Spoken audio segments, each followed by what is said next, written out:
Magandang umaga po sa ating lahat mga kapatid. Magandang umaga po, Father Vic.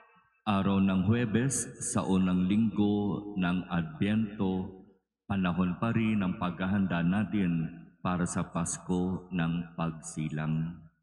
Sa ating Ebanghelyo, malinaw at matindi ang ipinapaalaala sa atin.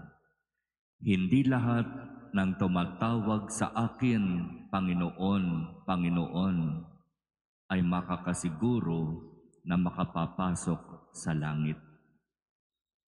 Hindi lahat ng nagsisimba o nagrorosaryo o nagpoprosesyon ay masasabing karapat-dapat sa langit.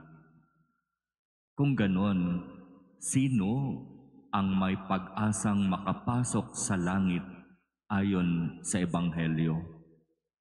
Ang bawat nakikinig at nagsasagawa ng aking salita, ang siyang may malaking pag-asa na makapasok sa kaharian ng langit. Araw-araw sa banal na misa, ipinapahayag sa atin ang salita ng Diyos. Napaka-importante na ang salitang ito ng Diyos na ipinapahayag ay pinakikinggan nating mabuti. Sinusubukan na talagang intindihin, unawain, upang pagkatapos ng misa, paglabas ng simbahan, ang salita ng Diyos na ating napakinggan at napagnilayan ang siyang ating sisikaping isabuhay.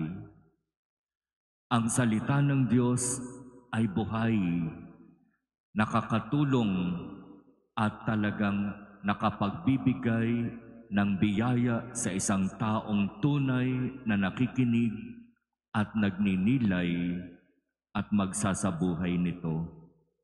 Ganito, inihahalin tulad ang taong matalino na nakikinig, nagninilay at nagsasabuhay sa salita ng Diyos.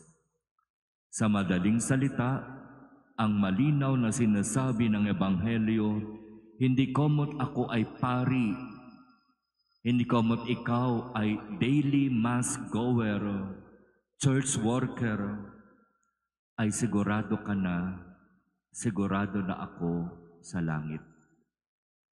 Hindi sapat ang pagsisimba, pagrorosaryo, pagpoprosesyon, pagdedebosyon. Nitong nakaraang linggo, marami ang nagpunta doon sa Intramuros para sa annual Grand Marian Procession. Deboto ng mahal na inang si Maria. Pero kung susuriin nating mabuti ang bawat deboto, kasama na tayong lahat. Yun bang pagiging deboto natin ng mahal na ina ang naglalapit sa atin sa ating Panginoon at nakapagpapabago sa ating hindi magandang pamumuhay. Hindi dapat tumitigil sa ating mahal na ina ang pagdedebosyon, sapagkat kung ang ating mahal na ina ang tatanungin, ang pagdedebosyon sa Kanya ay dapat na tumutuloy at patungo kay Jesus na Kanyang anak. At iyan ang misyon ni Maria, na tayo'y ilapit sa Kanyang anak na si Jesus.